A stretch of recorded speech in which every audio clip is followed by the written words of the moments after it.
BK Jayaprakash जी सबसे senior हैं और धर्मगुरु भी हैं। मैं चाहूंगा, आपका स्वागत है। आप देख रहे हैं, हम सभी देख रहे हैं इस समय पे हालात किस तरह से है पूरे विश्व की। तो ऐसे में मैं चाहूंगा कि आपने विचार रखें और साथ साथ हम सब मिलकर एक दुआ करें। और सबसे पहले मैं चाहूंगा, जो इस समय पे कोरोना के द्वारा जो है मौत के मुंह में समा गए हैं, उनकी आत्मा की शांति के लिए सभी प्रार्थना करें। सबसे पहले ओम शांति। सबसे पहला, डॉक्टर भी जो है पूरी सेवा कर रहे हैं, भगवान का रूप कहा जाता था और इस समय हालात बद से बदतर होते जा रहे हैं। हमारे लगभग 200 से ज्यादा पत्रकार जो है वो शहीद हो गए हैं। इंसान एक के बाद एक जाते जा रहे हैं। सरकार के पास कोई ऐसी स्कीम नहीं आ पा रही है जिससे इंसान को बचाया जाए। कोशिश में लगी हुई सरकार भी।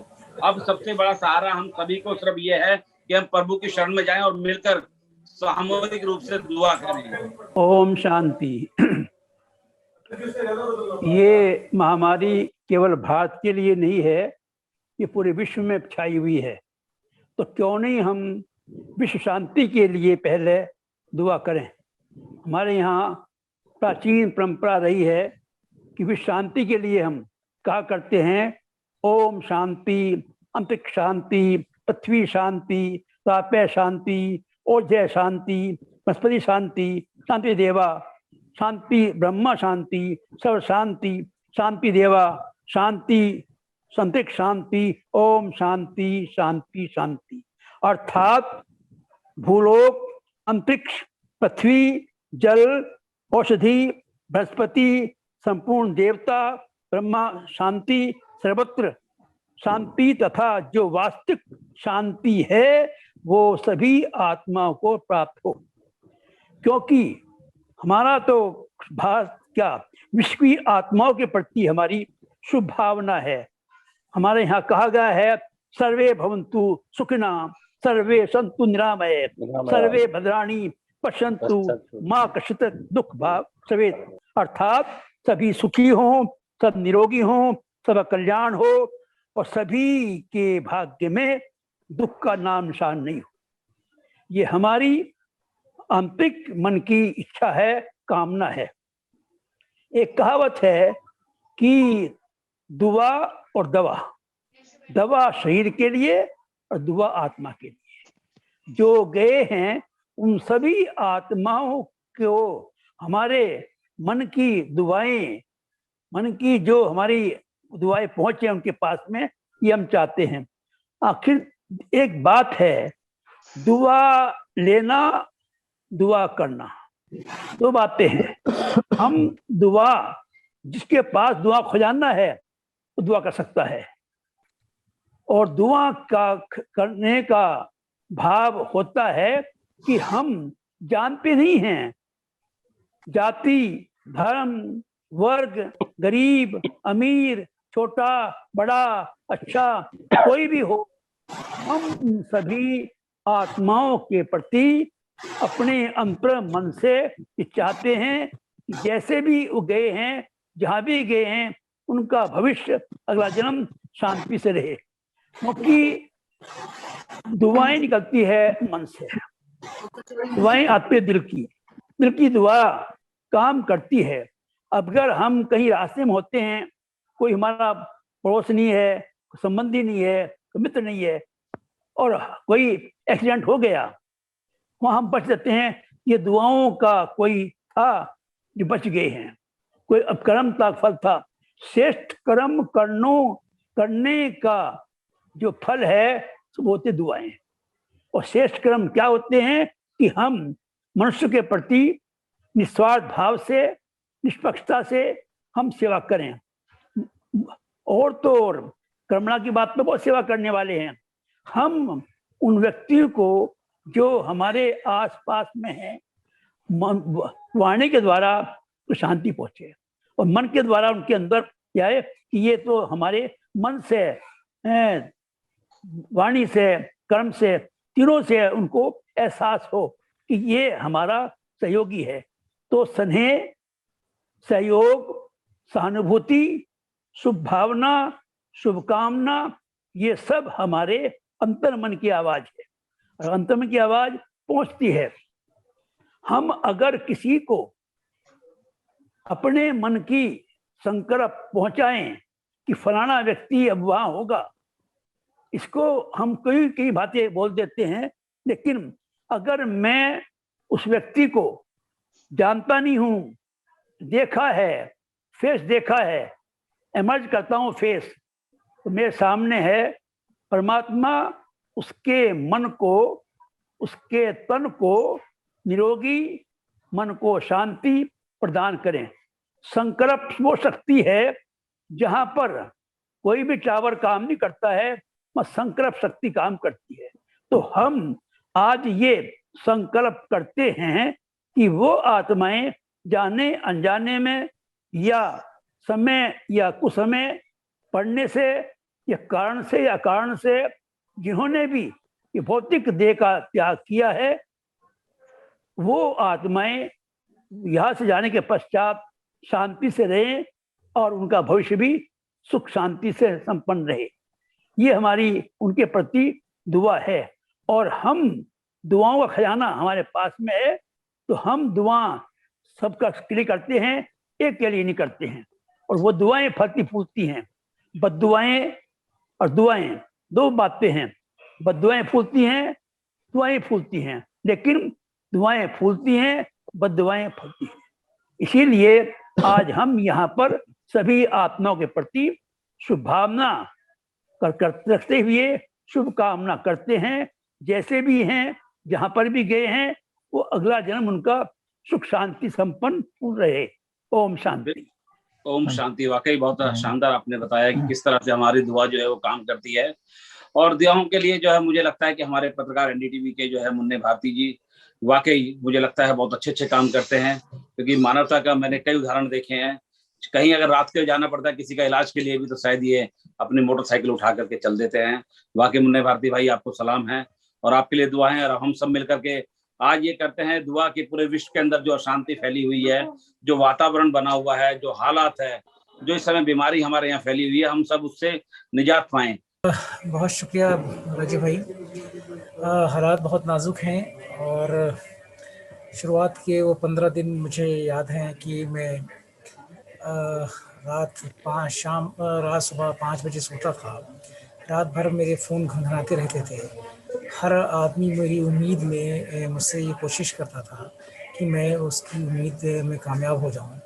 मेरे पास कुछ नहीं था। मैं जितना भी ज़िंदगी में कमाया था, मैंने सब जो है इसमें लगा दिया, क्योंकि इससे ज़्यादा वक्त मतलब है देने का नहीं हो सकता।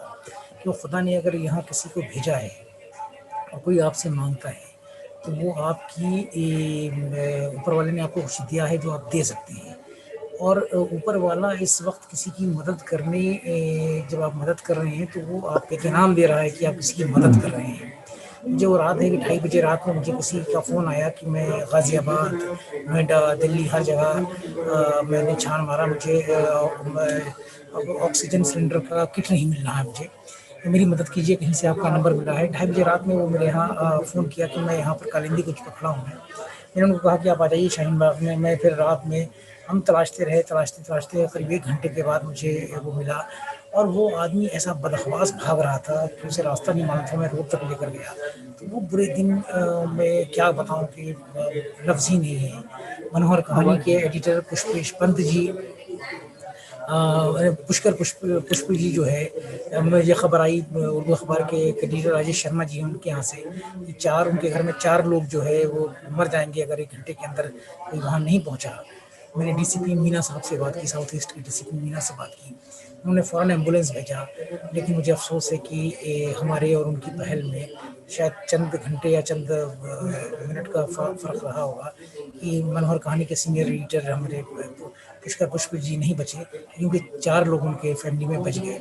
तो ये बहुत लफ्ज़ ही नहीं है, मैं क्या बताऊँ कि क्या कहें। और मतलब है बस ऊपर वाला ही एक है जो मालिक है सबका, और वही मालिक है जो ख़त्म कर सकता है।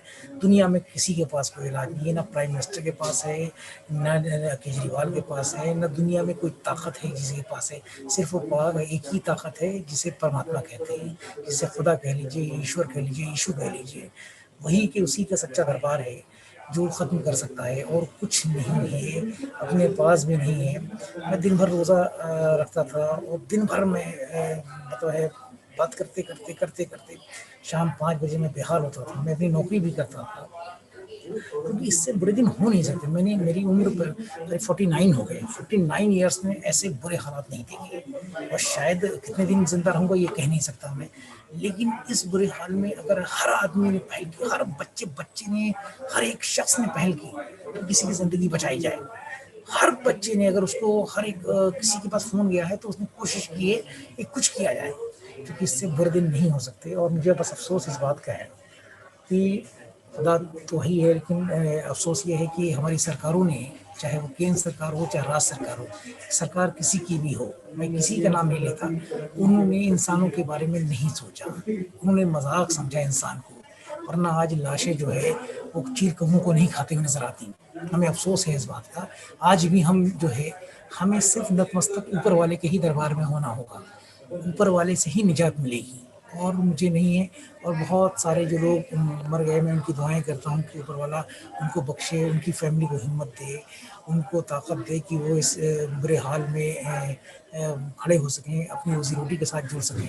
और ये बहुत शानदार पहल की है राजू भाई आपने। ये सब लोग मिल करके जो है दुआ करेंगे, ऊपर वाला हमारी दुआओं को सुनेगा, उनको हिम्मत भी देगा और उनको जो है ताकत भी देगा, और साथ में उन आत्माओं को, उन रूहों को जो है सुकून भी देगा, और उनको स्वर्ग में जगह भी देगा। बहुत शुक्रिया। बिल्कुल मुन्ने भाई, आपने सही कहा कि इंसानियत का दौर है इस समय पे, और वाकई जो आपने और डीसी साहब ने काम किया वो ऊपर वाले को मंजूर था कि वो शायद वो सेवा नहीं लेना चाहते, लेकिन आपने जो वाकई दिल से सेवा करते आ रहे हैं, मैं देखता आ रहा हूँ कई सालों से आपको कि मानवता का मिसाल है। आप पत्रकारों के अंदर के जो पत्रकार सेल्फिश हो चुके हैं, अपने ही बारे में सोचते हैं, उनसे अलग हटके आपको चाहते हैं कि आपके हाथ की रोटी भी जो है वो किसी के काम आ जाए। तो सलाम है आप। मैं सर एक चीज़ ये कहना चाह रहा हूँ कि पिछले कोविड में जब मुझे कोविड हुआ था, और मेरी डॉक्टर के अग्रवाल साहब नहीं रहे, उनकी हम लोग सब लोग उनके लिए भी दुआ करें, बहुत अच्छे इंसान थे। उन्होंने आखिरी दौर तक जो है लोगों की भलाई के लिए जो है अपना एक संदेश भेजा कि इस तरह से बचो। मेरा जब आखिरी बहुत बुरा हाल हो गया, और मेरा मुझे जो है ज़िंदगी और मौत के बीच हमारे चंद घंटे रह गए, तो बड़ी मुश्किल से मैं उनको फ़ोन किया, कहा कि सर मेरा ये बताइए। उन्होंने कहा कि 100% तुम अगर 8 घंटे के अंदर तुम हॉस्पिटल भी नहीं पहुंचे तो 8 घंटे मर जाओगे। तुम्हें 90% जो है तुम्हारा लंग्स जो है इन्फेक्टेड हो गया है। और मैं फ़ौरन भाग कर गया और मुझे एडमिट किया गया, और मुझे डॉक्टर ने सिर्फ 6 घंटे की ज़िंदगी दी थी कि 6 घंटे के अंदर आपकी ज़िंदगी और मौत के बीच में। और उसी 6 घंटे में मुझे प्लाज्मा मिला, और जो आज मुझे नहीं मालूम मेरे प्लाज्मा में जो मुझे चढ़ा है वो हिंदू का है, मुसलमान का है, सिख का है, ईसाई का है। इसीलिए मैं किसी मजहब को जो है अपनी इंसानियत के ऊपर रखता हूँ। देखिए मुन्ने भाई, मैं वही बात कहूंगा कि किस तरह से आपकी दुआओं का असर हुआ। आप देख रहे हैं कि मौत के मुंह से आप वापस आए हैं, और डॉक्टर ने किस तरह से आपको बचाया। हम सीधे डॉक्टर साहब के पास चलते हैं। डॉक्टर नीरज जैन जो विश्व विख्यात डॉक्टर हैं, और कई जो है आपको बता दें स्पाइन और पेन के वर्ल्ड के स्पेशलिस्ट हैं। डॉक्टर साहब, कहा जाता है भगवान के बाद अगर पृथ्वी पे देवता की उपाधि दी गई है तो डॉक्टर्स को दी गई है। तो ऐसे में आपको क्या लगता है कि आपकी और हम सबके मिलके वो प्रभु जो है वो दुआ कबूल करेगा, और बहुत जल्द हम सबको जो है कोरोना जैसी घातक बीमारी से जो है सबको राहत देगा? दोस्तों, कबूल होगी, जैसे आपने कहा, क्यों नहीं होगी, ज़रूर होगी। और जैसे कि देखें चारों तरफ एक तूफ़ान सा मचा हुआ है, और कोरोना ये नहीं, हमें पूरी दुनिया को उसने परेशान किया है। और आप देखिए जितने डेवलप्ड कंट्रीज़ हैं वो हमसे ज़्यादा, कहीं ज़्यादा परेशान हुए हैं। अब यूएसए देख लीजिए, यूके, यूरोप देख लीजिए। पर अब ये है कि इस समय हम लोग नंबर 1 पे आए हुए हैं, और ये थोड़ी सी एक चिंता का विषय है। और ये अचानक ही जिस हिसाब से इसने अटैक किया है, एक तरह से सुनामी की लहर सी आ गई है, और हमारा जो हेल्थ केयर सिस्टम है उसके लिए इतना प्रिपेयर्ड नहीं था। हमारे पास टैलेंट है, सब कुछ है, पर सिस्टम में कुछ कमी रह गई, या इतना अचानक जो आया सिस्टम, उस जो पेशेंट्स आए, फ्लो आया, लोड आया, उसके लिए तैयार नहीं थे। इसलिए लाइफ लॉसेस भी हुई हैं। बड़ा दुखद विषय है, बहुत दुख की बात है। और ये आजकल घर घर को अटैक कर चुका है, और अब ये कोई भी इसे छूता नहीं है, चाहे वो पर्सनल हेल्थ लेवल हो, चाहे वो फाइनेंशियल लेवल पे हो, और चाहे सामाजिक लेवल पे देखो। आप देखिए पहले कभी सोचा था कि समाज ऐसा होगा कि सब लोग एक दूसरे का चेहरा नहीं देख पाएंगे? वो सिचुएशन आ चुकी है। बाहर निकले तो मास में सब लोग मिलते हैं, हम घर बैठे हैं तो चलो बात कर रहे हैं एक दूसरे से। इस तरह से ये बड़ी अजीब सी सिचुएशन हो गई है। बच्चे लोग परेशान है, ये क्या है, हमारे पेट परेशान है, ये कौन है, हमारे मास्टर है कौन है, ये सिचुएशन आ गई है। तो आप देखिए, पर ये है कि हम पहले भी लड़ते आए हैं, जीतते आए हैं। हमारे यहाँ कई लोग आतताइयों ने अटैक किया, आक्रांतों ने अटैक किया, और हम लोग निकल के आए हैं, जीत के आए हैं, और हम विजयी होके आए हैं। इस बार भी हम निकलेंगे, विजयी होंगे। मुझे इसमें कोई डाउट नहीं है। यह सिद्धांत वही है, जियो और जीने दो, अपने को भी जीना है और औरों को भी जीने देना है। तो जो भी सारे कोविड बिहेवियर हैं, सेफ्टी बिहेवियर है, वो अप्लाई करना है और उसको अभी छोड़ना नहीं है। जब जब लोगों ने छोड़ा, सेकंड वेव, थर्ड वेव, ये सब बातें हो रही हैं, तो हमें सेफ्टी रखनी है, हमें बिल्कुल कॉम्प्लेसेंसी नहीं होनी। जहाँ सावधानी हटी दुर्घटना घटी। ये सिचुएशन बड़ी टिपिकल सी है और इस चीज़ लिए जो डर गया सो बच गया, वो उल्टा चल रहा है। पहले उधर डर गया सो मर गया, डर गया सो बच गया, वो सिचुएशन है। पर हमें डरना नहीं है, समझदारी करनी है, डरने की कोई बात नहीं है। मैं खुद मेरे को 17 अप्रैल को खुद को कोरोना हुआ एंड सेफली मैं निकल के आ गया। हमारे घर में हमारे मेंबर्स को भी हुआ, एक आध की हालत ज़्यादा ख़राब हो गई, ऑक्सीजन भी घर पे लगानी पड़ गई और उनके लेग में क्लॉट भी हो गया, तो मैनेज करना पड़ा। गंदी बीमारी है, नो डाउट, और अजीब सी बीमारी है। पहले 5 दिन इन्फेक्शन होगा, अगले फर्स्ट वीक इन्फेक्शन है, सेकेंड वीक में इन्फ्लेमेटरी रिएक्शंस हैं और क्लॉटिंग फिनोमेना है। तो ये बीमारी की समझ रखेंगे। इसमें बहुत एजुकेशनल वीडियोस भी हैं, एजुकेशनल वीडियोस पे जाएं। व्हाट्सएप यूनिवर्सिटी की बात नहीं कर, सिर्फ एजुकेशनल वीडियो, जिससे आप समझें, बीमारी को पहचानें। पहले 5 दिन डिफरेंट ट्रीटमेंट है, अगले 5 या 7 दिन डिफरेंट ट्रीटमेंट है। इसको समझेंगे और दवाई को समझेंगे। दुआ हम करें, जो बीमार हैं, जो दूसरे लोग परेशान हो रहे हैं, उनके लिए हम दुआ करें। हमारा फ़र्ज़ भी बनता है, हमारी ड्यूटी भी है, सामाजिक ड्यूटी भी है, हमें निभानी है। और इस समय जो हम वीरता से लड़ेंगे, हम इससे पार पा जाएंगे। ये भी निकल जाएगा, वो कहते हैं ये बुरा वक्त भी निकल जाएगा और हम फिर निकल के आएंगे, उभर के आएंगे और पहले से स्ट्रांग निकलेंगे। ऐसी कोई बात नहीं है, ठीक है। हम लोग प्रिपेयर्ड नहीं थे, होता आया है। हम लोग ऐसे कई बार अटैक हुए हैं, तो हम लोग निकल के आए हैं और इस बार भी जीत के आएंगे, मुझे इसमें कोई डाउट नहीं है। तो पर ये निशाना भाई ने जो पहल की, एक दूसरे के लिए मोटिवेशनल जो एस्पेक्ट किया है, ये बहुत ज़रूरी है। हम दूसरे को, एक दूसरे को पॉजिटिव रखना है, मोटिवेट रखना है। और ज़िंदगी में बहुत से ऐसे काम थे जो घर बैठ के करने लायक थे, तो वो अब कर किए जा सकते हैं। बट येस, अब समय आ गया है, बाहर निकलें और अपने को संभाल के निकलें। अब जैसे जैसे होगा, केसेस कम होंगे, तो हम लोग अपने मोड में वापस आएंगे और दुआ करते हैं कि ये जल्दी हो और हम लोग सब नॉर्मल लाइफ में आएँ जहाँ तक हो सके। पर एक चीज़ रियलाइज़ हुई कि ऑक्सीजन की वैल्यू क्या है, एक ही हमें सबको समझ आई। आज तक हम समझते नहीं थे ऑक्सीजन की वैल्यू क्या है। ये पेड़ ही तो हैं, ये हमें कितनी ऑक्सीजन दे रहे हैं। और दूसरा है कि बुरे वक्त में दोस्त ही काम आते हैं। तो मैं सबसे कहूँगा, बनाए रखें, रिश्ते बनाए रखें, खुश रहें, हेल्दी रहें, पॉजिटिविटी रखें और सेफ्टी रखें, कोरोना सेफ्टी रखें। आपने सही बताया कि ऑक्सीजन कितने महत्वपूर्ण है, वो इस समय हम लोगों को मालूम चल रही है। और दूसरा ये है कि किस तरह से अपने संबंधों को बना के रखना है। वाकई इस समय लोगों के पैसा काम नहीं आया, जिसकी इंसानियत थी, जिसने समाज सेवा की है, संबंध बनाए हैं, उस व्यक्ति को बढ़ चढ़ के सहयोग मिला है। ये पुण्य भारती जी ने भी बताया। आचार्य जी, कहा जाता है कि सामूहिक जो रूप से आओ, सब कहते हैं कि आओ मिलकर के दुआ करें। अगर सभी लोग एक साथ दुआ करते हैं तो प्रभु जो है वो सीधे सुन लेता है। प्रभु के समक्ष प्रार्थना की जाए तो वो स्वीकार होती है। और प्रार्थना का एक सिद्धांत है कि आपने की और वो स्वीकार हुई। ऐसा हो ही नहीं सकता है कि प्रार्थना स्वीकार की जाए ना होती हो। बहुत सारे लोगों के मन में शंका रहती है कि परमात्मा है भी कि नहीं है। इस बात के ऊपर भी बहुत बहस होती है। लोगों ने बड़ा अपने अपने जीवन के सिद्धांतों को मान रखा है। कुछ परमात्मा को मानते हैं, कुछ परमात्मा को नहीं मानते, कई परमात्मा के अनेक अनेक रूप मानते हैं। तो इस बात को हमें समझना चाहिए कि संसार में कोई शक्ति तो है जो इस पूरे संसार को चलाती है। और जब व्यक्ति अपने स्वभाव से इस प्रकार के बन जाते हैं, वो किसी को समझते ही नहीं कुछ, तब वो उसका एहसास करने के लिए ऐसी विपदाएं आती हैं और उन विपदाओं के समय व्यक्ति को पता चलता है कि हम क्या हैं। आज तक समस्या ये रही कि व्यक्ति अपने आप को पता नहीं सर्वस्व मान चुका था। विज्ञान की ऐसी पराकाष्ठा प्राप्त हो चुकी थी कि अब क्या आगे, सोचने की बात आ गई थी कि हमने हवाई जहाज बना लिया, रॉकेट बना लिया, हम लोग पृथ्वी से बाहर तक चले गए, विभिन्न ग्रहों पर जाना शुरू कर दिया। और उसके बाद लोग सोचते थे कि अब क्या। लेकिन एक छोटे से अदृश्य वायरस ने व्यक्ति को, मानव को, उसकी औकात वास्तविक तौर पे समझा दी। इस बात को हमें समझना चाहिए कि मानव की हमारे हाथ में है क्या। हम एक छोटे से अदृश्य वायरस से पूरा विश्व इस वक्त जिस प्रकार से भयग्रस्त है, वो उससे बच नहीं पा रहे हैं, कोई इलाज नहीं है उसका। और जिस प्रकार की जो भी वैक्सीन भी आई है या कोई भी प्रोटोकॉल है, हमने उसको देखा है कि एक केस पे काम करती है, दूसरे केस पे वही दवाई काम नहीं कर रही है। और बड़े बड़े डॉक्टर्स चलते चले जा रहे हैं, बड़े बड़े वैज्ञानिक चलते चले जा रहे हैं, और वही प्रोटोकॉल जो दूसरे व्यक्ति पे काम कर रहा था, वही दवाई दूसरे पे काम कर रही थी, हमारे यहाँ काम नहीं कर रही है। तो इस बात को हमें समझना चाहिए कि संसार कोई और चला रहा है, हम सब उसी के आगे नतमस्तक हैं कि बिना दुआ के तो हम शायद एक कदम भी ना चल पाए।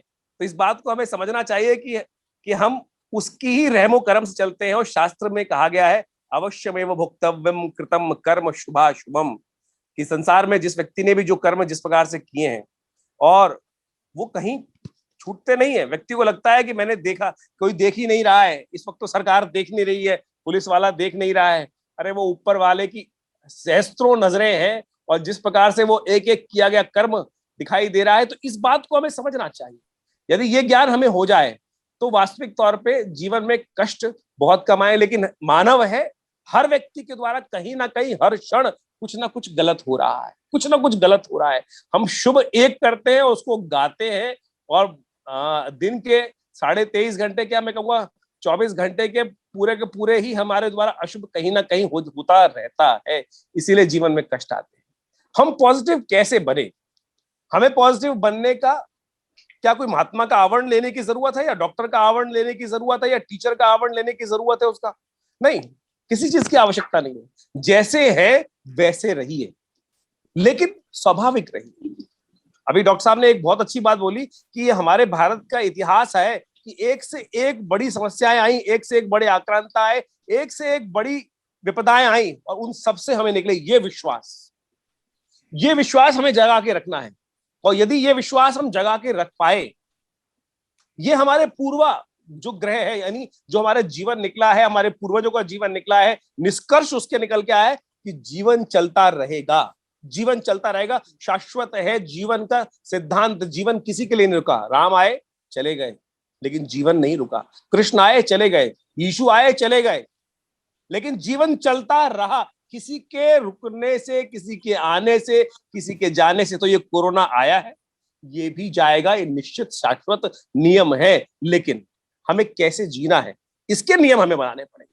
हमने पूर्वजों के जो नियम थे, जिसको छुआछूत कह के हमने उसका उतना तिरस्कार कर दिया, वो व्यवस्थाएं थी। देखिए व्यवस्थाएं चलती है, उसके अंदर बहुत सारे दुराग्रह भी आ जाते हैं, बहुत गलत बातें भी आ जाती हैं, परंतु व्यवस्थाओं को किस प्रकार से हमें समझाने की व्यवस्था बनेगी। किसी की अंत्येष्टि में जाओ, हमारे यहाँ नियम था कि बाहर ही नहा के घर में घुसना भैया। इतना व्यवस्था कि पता नहीं कौन सा वायरस कहाँ किस प्रकार से कैसे उसकी मृत्यु हुई है। पुराने जमाने में तो डायग्नोज भी नहीं होता था कौन सा वायरस किसको प्राप्त हुआ, कौन सी छूत की बीमारी किसको लगी, और वहां उसकी अंत्येष्टि में गए, वहां किससे मिले और वो आपको आ जाए, लग जाए। और आज की तारीख में तो लोग मैंने ऐसे देखे हैं कि शमशान में जाके खाना भी खा लेते हैं भाई। मैंने ऐसी व्यवस्थाएं देखी कि वहीं जाकर अंत्येष्टि हो रही है और वहां पीछे मजाक चल रहा है।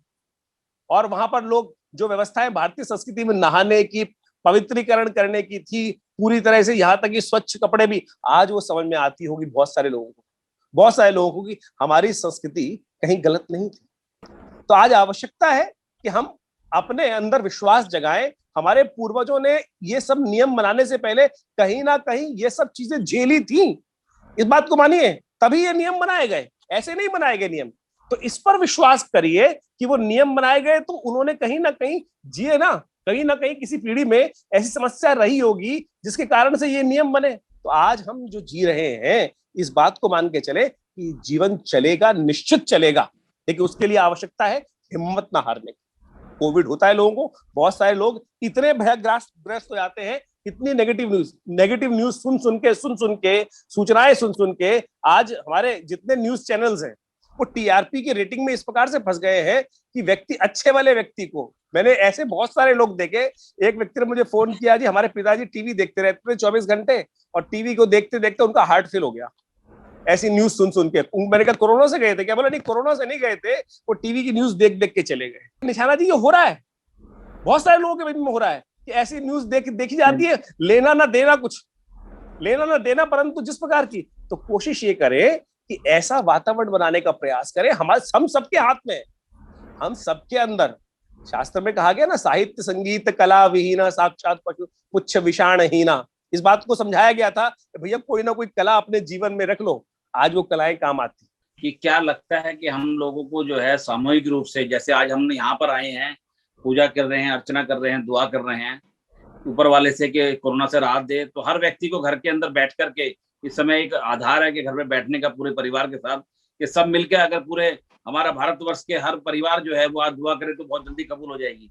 बिल्कुल होगी साहब, बिल्कुल होगी। होता क्या है कि कोई ना कोई तो अच्छा मीडियम होगा, और उस अच्छे मीडियम के माध्यम से हो सकता है मेरा मन ना लग रहा हो कि इस पड़ोसी का किसी व्यक्ति का मन लग रहा हो, और वही अपने वो आसपास का वातावरण ऐसा बना देगा कि जिससे सबका मन लगने लगे। जैसे एक गुलाब का सुगंध आ जाती है, उससे आसपास की समस्त वातावरण में सुगंध फैल जाती है। तो वही वातावरण का प्रभाव माने कि अच्छे व्यक्तियों की संगत से पूरा वातावरण ऐसा बन जाएगा कि जिससे सबका मन लगने लगेगा। और सामूहिक दुआएं, तो एक तिल्ली आप जलाइए माचिस की, एक तिल्ली माचिस की जलाइए, उससे इतनी सी गर्मी पैदा होगी, लेकिन 100 तिल्ली एक साथ जला दे तो कितनी गर्मी एनर्जी पैदा हो जाएगी और उसका प्रभाव पड़ेगा। तो यही प्रभाव है कि सामूहिक प्रार्थना जब की जाती है तो उससे वातावरण में जो एक प्रभाव पड़ता है। हमारे यहाँ शास्त्र में कहा गया है कि जो आपका थॉट है वो इस संसार के 1 सेकंड के अंदर 4 चक्कर लगा देता है ईथर के अंदर, और जब लगातार उस पर प्रार्थना की जाती है तो वातावरण में पॉजिटिव चेंजेस आने लगते हैं थॉट के ट्रांसमिशन के साथ साथ। इसको टेलीपैथिकल ट्रांसमिशन बोला जाता है थॉट का, और इसको चिकित्सा पद्धति में बहुत जगह अनादिकाल से यूज करते आए हैं हम लोग। मंत्र विज्ञान इसका प्रत्यक्ष प्रभाव है कि मंत्र के द्वारा कि कैसे उस थॉट को उस बीमार व्यक्ति के अंदर डालने का प्रयास किया जाता है। और मैंने स्वयं करके देखा है अपने बाल्यकाल से, मेरे पिताजी ने मुझे सिखाया, खुद करते थे वो। कैसे एक ऐसी घटना घटी निशाना जी, व्यक्ति को समझ आएगी। सफदरजंग हॉस्पिटल में एक पेशेंट एडमिट था, मेरे पिताजी को उनका कोई रिश्तेदार लेके गया कि भाई ये बताया मेरे पिताजी को, कृष्णनगर में रहते थे, कि ऐसे ऐसे हमारा व्यक्ति बीमार है। पिताजी ने कहा उसकी फोटो ला दो, मैं उस प्रार्थना करता हूँ, प्रार्थना अनुष्ठान करेंगे, कुछ ना कुछ रास्ता बनेगा। तो उसके लिए प्रार्थना शुरू करी।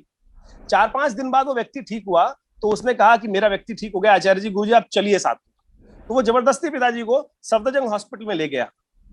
कि जब वो हॉस्पिटल में लेके गया तो जो उस व्यक्ति के मरीज के साथ वाला व्यक्ति था वो खड़ा हुआ, पिताजी के पैर छू के बोलता है कि महाराज आप ही तो थे रात को जो इसके ऊपर आशीर्वाद देने गए थे। तो आप मान के चले कि आपकी पॉजिटिव थिंकिंग व्यक्ति के अंदर परिवर्तन लाती है। ये ऐसी घटनाएं हैं जो मैं आपके समक्ष रख रहा हूं कि जो प्रत्यक्ष है, कोई अतिशोक्ति के रूप में नहीं।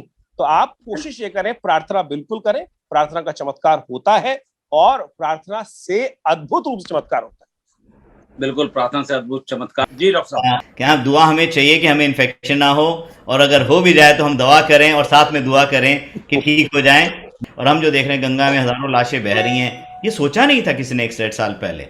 ये क्या हो गया समाज को, ये पूरे विश्व को क्या हो गया। हमें इससे बाहर निकलना है, निकलेंगे। और कुछ समय की बात है, ये वैक्सीनेशन अच्छी हो गई है, सब लोग प्रॉपर वैक्सीनेशन कर लें और अपना केयर रहे, तो यहाँ हम इतने लाखों लोगों को इन्फेक्शन भी नहीं होगा, और कितने लाख मर गए हैं हम उससे बाहर निकल आएंगे। तो इसलिए चाहता हूँ कि दवा करें और दुआ करें और सब लोगों को कोशिश करें ठीक रहें, खुश रहें, हेल्दी रहें, परिवार बने रहें, क्योंकि हर परिवार में लॉस हो रहा है और ये असहनीय है, बहुत पेनफुल है। और मैं शुरू में कहना चाहता था, मैं पेन स्पेशलिस्ट हूँ, but I am pained by the pain of the society, की कितना तकलीफ है इस समय सोसाइटी को, सब लोगों को। हम एक दूसरे की दर्द को कम कर सकें तो हमारी खुशी होती है कि हम सब मिलकर के जो है जितना हो सोसाइटी के लिए कुछ ना कुछ करें। हम चलते हैं, वरिष्ठ पत्रकार हैं हमारे साथ महावीर रावत। बिल्कुल राजीव जी, हमारे साथ ऐसे अच्छे लोग बैठे हैं और वेल क्वालिफाइड लोग बैठे हैं, चाहे वो डॉक्टर मेडिसिन की फील्ड में हो, चाहे आचार्य जी हमारे साथ बैठे हैं। तो आई थिंक दैट मेरी बात लगभग वैसी ही कहानी है जैसे सबकी कहानी है। मैं सिर्फ ये कहना चाहूंगा कि इस कोविड के पीरियड ने जो है, आपने इंसान का बेस्ट भी देख लिया है, इंसान का सबसे वर्स्ट भी देख लिया। हमारे साथ मुन्ने भारती जी थे, 10 साल तो हमारे साथ ही काम किया है, हमने साथ ही काम किया उनके। वो बताया किस तरीके से हर एक आदमी ने रात के 2-2 बजे 3-3 बजे अपने घर से ऑक्सीजन ले जाके जो जिससे बन पड़ा वो भी किया है। यहाँ कुछ ऐसे भी शख्स हैं जिन्होंने कालाबाजारी खूब की है, जिन्होंने पैसा भी खूब बनाया है। तो आप समझ सकते हैं कि इसने इंसान को एक आईना दिखा दिया है कि आपको हॉस्पिटल चाहिए, आपको अच्छे मेडिकल स्टाफ चाहिए, आपको अच्छा रिसर्च चाहिए, आपको अच्छे डॉक्टर्स चाहिए, आपको हर अच्छी चीज चाहिए। और शायद हम हर किसी से सीखेंगे। देखिए, एक जो भी हमको एक बुरा वक्त गया है वो हमें कुछ सिखा के गया है। चाहे कभी सुनामी आई तो उसने बोला कि आप प्रकृति के साथ ज्यादा छेड़छाड़ ना करें।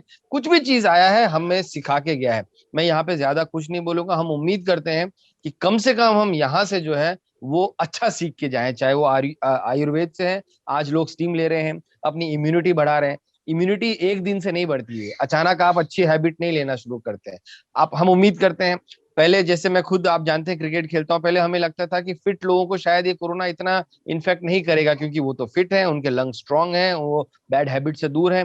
लेकिन मैं देख रहा हूँ 28-28 साल के लड़के, 30-30 साल के लड़के जो अच्छा क्रिकेट, अच्छा स्पोर्ट्स खेलते हैं, वो भी इससे गुजर गए हैं।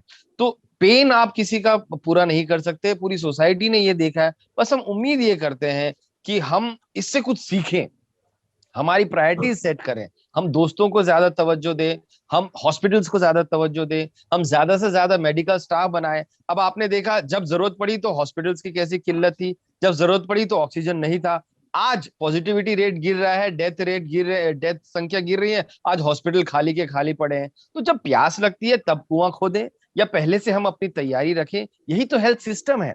साइंस से हमें मायूसी हुई है, हमारे पॉलिटिशियन से हमें मायूसी हुई है, खैर वो कोई नई बात तो है नहीं। हमें इस समय हर जगह से मायूसी हाथ लगी है, इसीलिए एक इंसान ही इंसान को बचाने के लिए सामने आया है। और शायद यही यही हमें सीखने की जरूरत है, चाहे वो मेडिकल साइंस हो, चाहे वो हमारे लिटरेचर हो, चाहे हमारे वेद हो, हम सबसे पॉजिटिव लें, और ये जो इतनी बड़ी घटना है उससे हम कुछ सीखें। और दुआएं जरूर, जैसे सब लोगों ने कहा है कि हम उनके लिए प्रार्थना कर सकते हैं जो हमारे बीच नहीं है, चाहे वो हमारे डॉक्टर्स हो, मेडिकल स्टाफ हो, पत्रकार हो।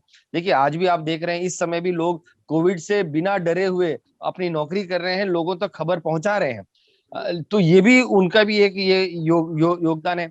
बस उम्मीद करते हैं कि जो भी मरे हैं, या जो भी जिनको भी ये सफरिंग हुई है, पेन हुई है, वो खराब ना जाए, इससे हम एक बेहतर समाज बनकर ही आगे उभरे। बिल्कुल सही बात है, बेहतर समाज बन के हमें उभरना चाहिए और बहुत कुछ सीख भी लेनी चाहिए। क्योंकि कहा जाता है कि जाको राखे साइया मार सके ना कोई, कि प्रभु ने जब तक प्राण दिए हैं, नेचुरल रक्षा वही करेंगे। और डॉक्टरों ने इस समय पे आपने देखा कितने डॉक्टर जान बचाने के लिए जो है लगे रहे, और खुद अपनी जान जो है गंवा चुके थे। कई बड़े बड़े डॉक्टर, खासकर के अग्रवाल डॉक्टर की बात करें, लेटेस्ट अभी आपने देखा कि किस तरह से ये है, हमें क्षति हुई है पूरे भारत को, कि हमारे अच्छे अच्छे डॉक्टर जो हैं, जो जान बचाने के लिए उतरे थे मैदान में, और उनको अपनी जान जो है गंवानी पड़ी है। तो बहुत चीज है। तो हमें वो लगता है कि आज की डेट में हम सभी को जो है एक प्रार्थना करनी चाहिए।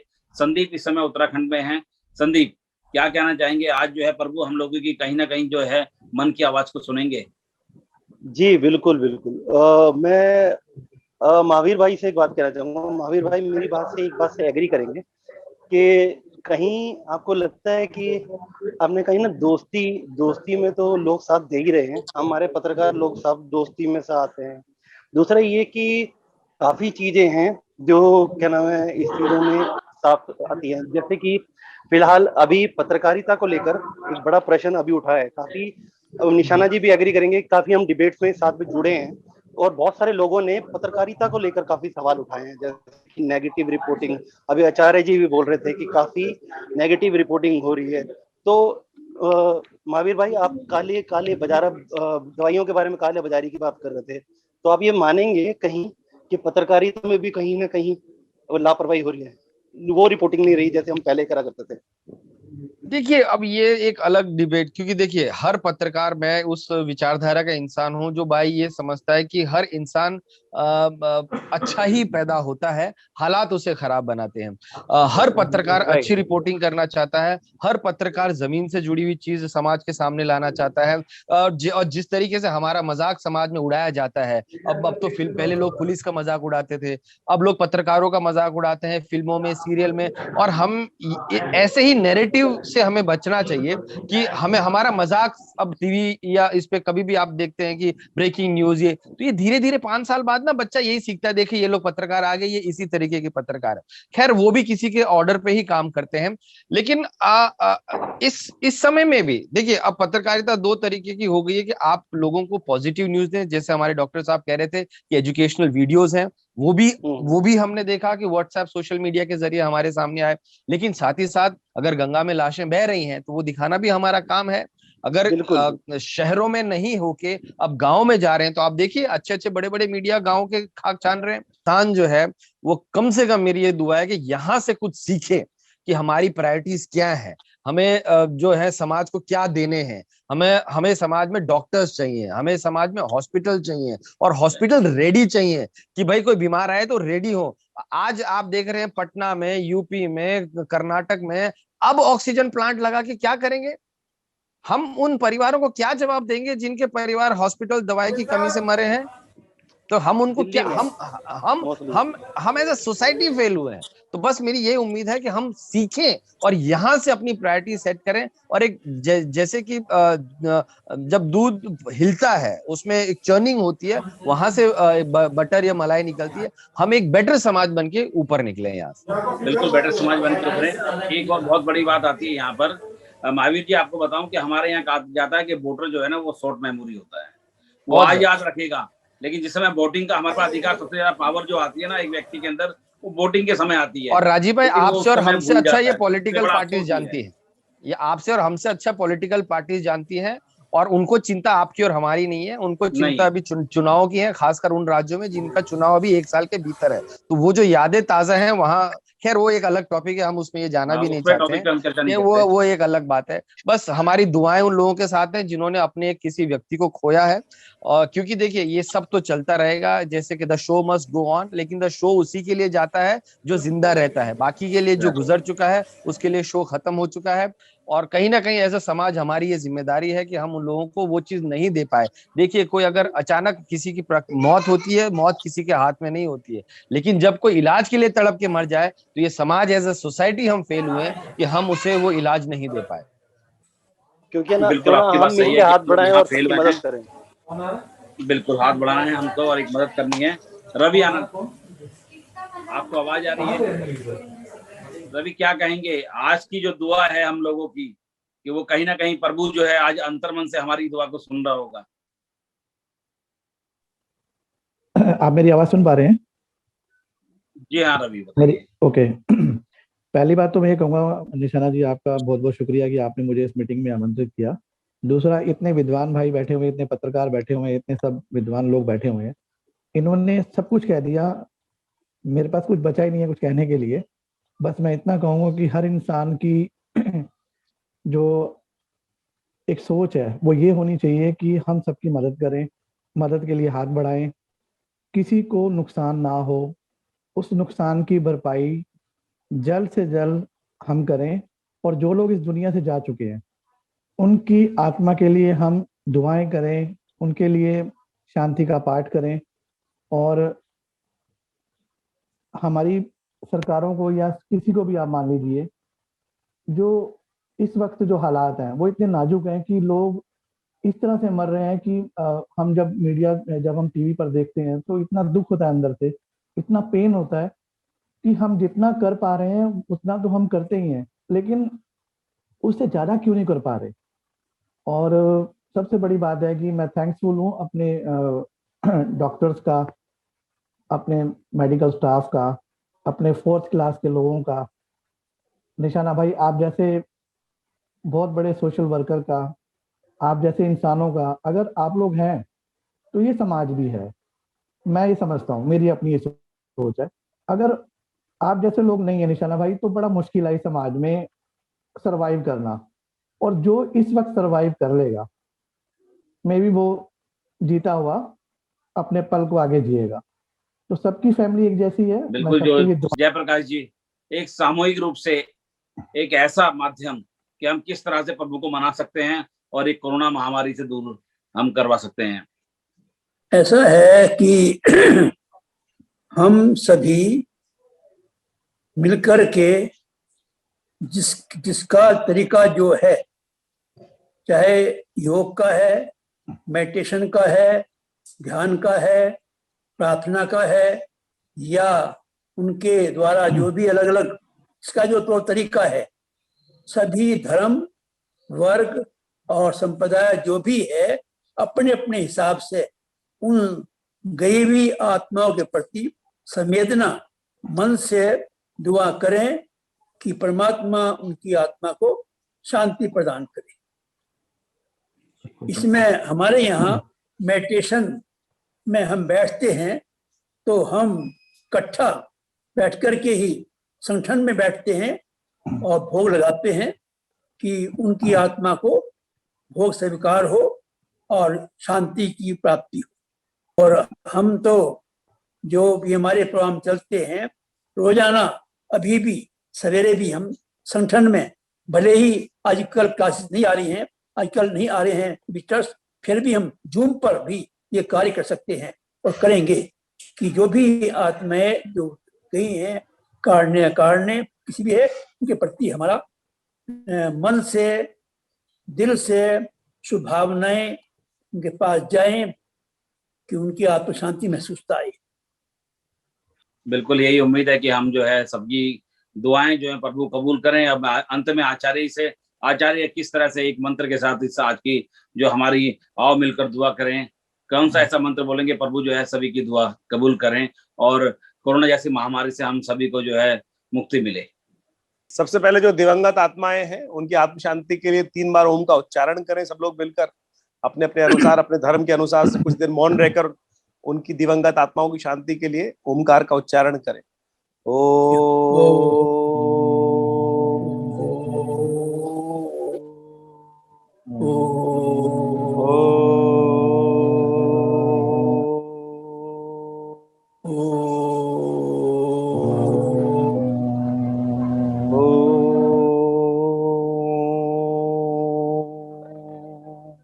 सर्वे भवन्तु सुखिनः, सर्वे सन्तु निरामया, सर्वे भद्राणि पश्यन्तु, मा कश्चित् दुःखभाग् भवेत्।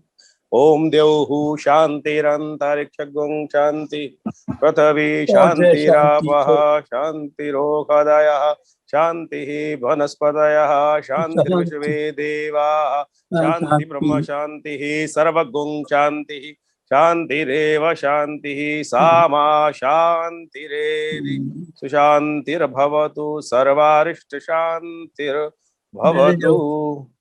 धन्यवाद आचार्य जी, आपका भी, जी जयप्रकाश जी, आपका भी, हमारे समस्त पत्रकार साथियों का बहुत बहुत शुक्रिया। हमने मिलकर के आज जो है और मिलकर दुआ करें प्रभु की।